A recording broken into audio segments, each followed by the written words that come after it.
Hello, fight fans, and welcome to the Combat Challenge podcast. My guest today is none other than Perry, the Predator Goodwin, who'll be competing on Olympus Fighting Championships as the main event as a pro MMA fight, which will take place in the lightweight division against Shaun Luther. Perry, thank you so much for joining us, my brother. A pleasure, mate, as always.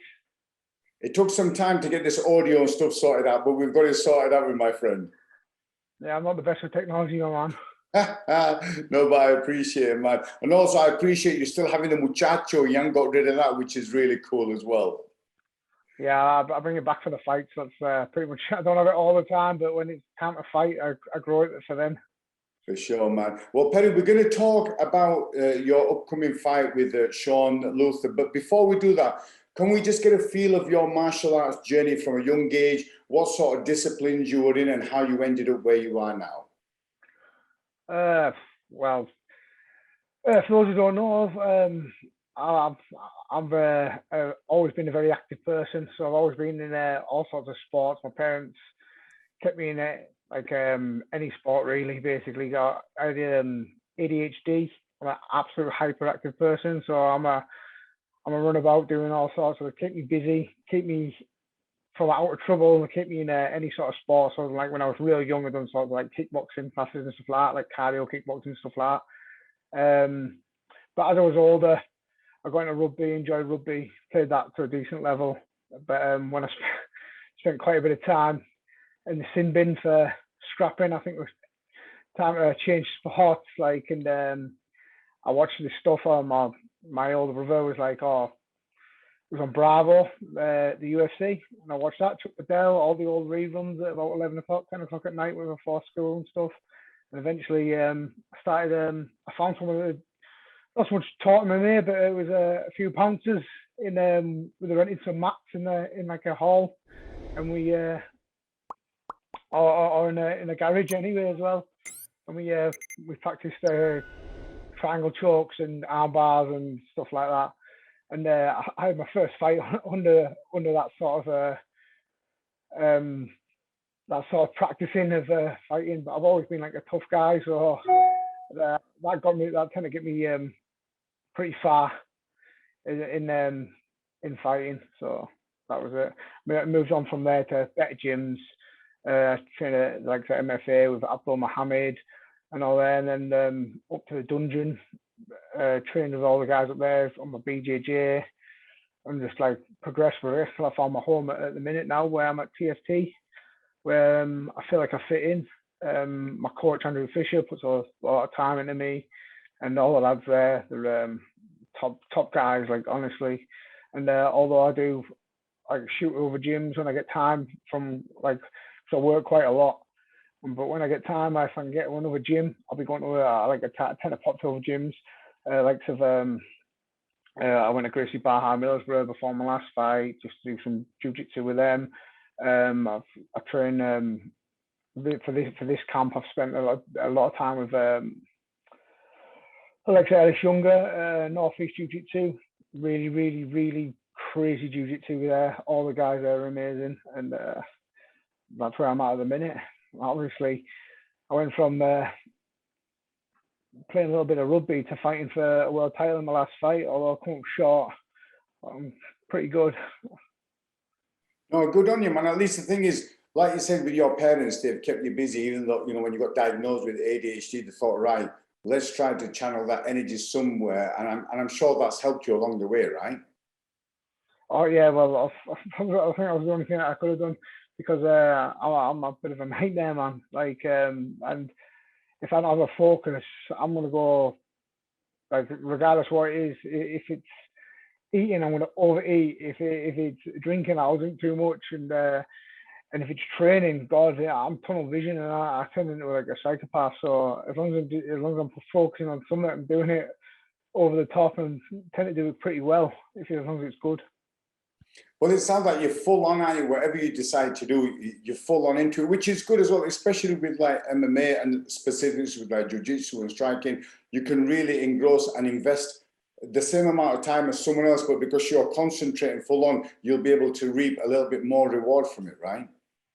Yeah, it's a blessing and a curse in everything, because I need this like tunnel vision, and if I'm not doing that, I tend to fall off. But I've been doing pretty well so far.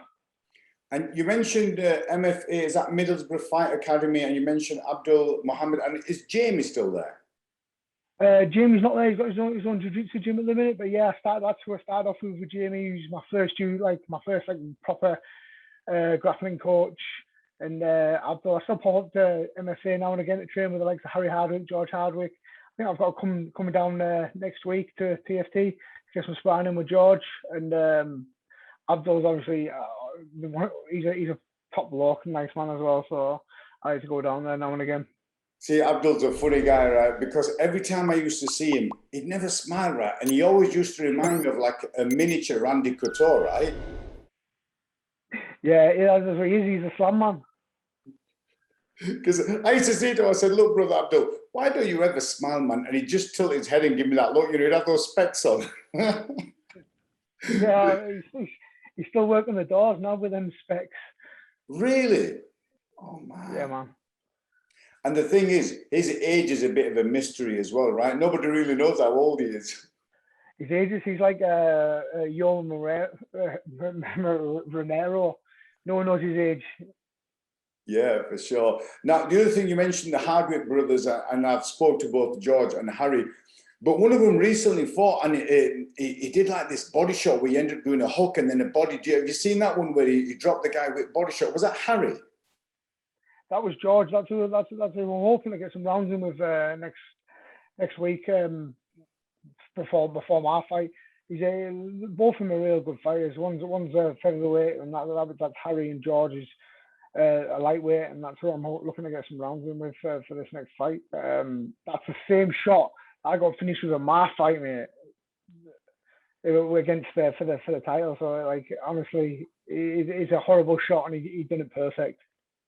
Yeah, the good guys, man. I remember I had on the podcast, I had both of them on together, and they've got like a dry sense of humor. And when they're together, man, and the way they bounce off each other, it's funny, right? Yeah, I'm telling you, they're both on the spectrum, but they're both top guys. Now, with Shaun Luther that you're fighting, what do you know about Shaun, and which gym does he train with? What sort of stuff that you know that's in the public forum? I don't really know too much about Shaun. I watched the fight. He fought a guy that I train with, a friend. He fought and beat Roscoe or Ross Hughes. He's got many names. He's a mystery man himself. He's a top guy, and he's good. And to beat Ross it's a hard thing to do. I watched his last fight. It was in Cage Warriors, and he got quite a fast knockout against a guy that I didn't really know, but the guy's record was like 12-5. He was experienced. I think he was come back off a long layoff. But the appeal for me for this fight was there was going to be fans there, and it was going to be in the Northeast. And I've spent a long time away from the Northeast fighting for Cage Warriors. They don't come up to this place. The Northeast, like, I don't know. I think they've been here once, and I wasn't around with them when they fought here, and it's just nice to fight at home for once, and as soon as I said there's gonna be crowds, I'm down for it, so I'm ready for it. Let's go. Now, the Northeast has always been a strong hub, and they have a lot of fans. I remember back in the days when I used to compete on the Pete McQueen show. That was at Rainton Meadows, and we're talking nearly 20 years ago, right? That was when he had his shows. Yeah, it used to be the top show. That Total Combat, it was up there, man. It was up there. I remember that was when I was meant to compete. My first ever fight as an amateur. That was where I was meant to compete. But I had a no show. I got there, and the guy didn't even turn up. Then so it never happened. I ended up on like a strike and submit show for my first show. But that was the one back in the day. It was, and then obviously with Strike and Submit, Michael Surtees, he did a good job as a promoter, and he put on a really good show for Strike. I think, was that at the Federation Brewery? Correct. That was the first, my first ever amateur fight. I fought a guy there, and it was crazy. And I haven't looked back since. Yeah, man. Now, with the Shaun Luther, you mentioned that, and he's training in his place. Well, with yourself, you mentioned that you're training at TFT, and that's Andy Fisher's gym, right? Yeah, Andrew Fisher, he's that's his gym, and all the lads there. We've got a stronghold of top talent in that gym at the minute, and we have done for a while. The thing is, I've spoken to Andy, and the thing I like about him, he's quite a warm, generous person, and he doesn't care that if you train somewhere else, as long as you're like a homing pigeon and you come back to your base, you can go and train wherever, right? Oh yeah, I can do it. I can do whatever I want. He would like, he would never give me like I'm a man at the end of the day, and he's not going to tell me what to do. He wouldn't feel like he had that right, but like I wouldn't want to train anywhere else. So I'd always come back there because I've got so much respect for him, and he's got so much time for me as well. Like he's a very selfless person. He puts a lot of work into all the lads, and he's fighting himself. He's got a family. He's fighting himself, and he's still working with all us as well. And he's active, isn't he, brother? I think he's fighting on. Is it Bellator he's fighting on next? Correct. He's fighting in the London card with Lima and MVP fighting on it. Yeah, and there's a lot of good people that do come and train at TFT, and also feel that love for fish. So you got people like Phil DeFries, Big Phil, yeah, Big Phil, all the heavyweights. Parkin, who I just did the interview with. You know, there's a lot of people that want to help and be around, and it's good for you as well to have such high caliber of athletes under that roof, right? Oh, amazing! Like honestly, the list would go on if I was to go on about like even just the amateur guys. We've got so many guys in that gym that just want to help, and everyone wants to push a little bit further. And I couldn't ask for anything more than that. Like when I went to that gym, I was welcomed with open arms, and that's not something that I've always had. Being the sort of person I tend to rub people up the wrong way, which is fine by me. I don't really mind. But once you get past that, most people tend to like me, and I found my home there. Yeah, but people soon realize that that's just your personality. It's nothing personal, right? That's just how you are. No, I honestly, from day one, I mean, I'm just saying, going in and acting the way I don't know, I just tend to rub people the wrong way, and I've accepted that a long time ago, and I don't mind it either. But when people get to know me, they tend to like me. Yeah, for sure, brother. Now, Perry, if everything goes well, my friend, right? How would you? Obviously, I'm sure you'd like to win, but also, how would you like the win to come? Right, I've literally just the past few days, I've been thinking about this quite a lot. It's this fight is it's for me personally, and I've got I respect the guy I'm fighting. I've got a lot of respect for me. Beat Ross. He's just come off a big knockout at Cage Warriors. He's fought some tough guys, fought like Mason Jones. He fought some Reese McKee who I fought. We went to war together. But there's levels. I'm taking this mentality of my last fight, going fiver, training for a 5-round fight, training for a 5-round title fight at featherweight. But like, I'm a big guy, man. Like it's like, you want to talk about starvation diet? Look at, like, I was killing myself. Like I was dying to make that 66 thing, and I'm still going in and fighting. Now I've took that. I can't really, don't want to die for this fight. I don't want to die, so this next fight's about performance. So in that, this fight needs to be a one-sided beatdown, or I need to finish him.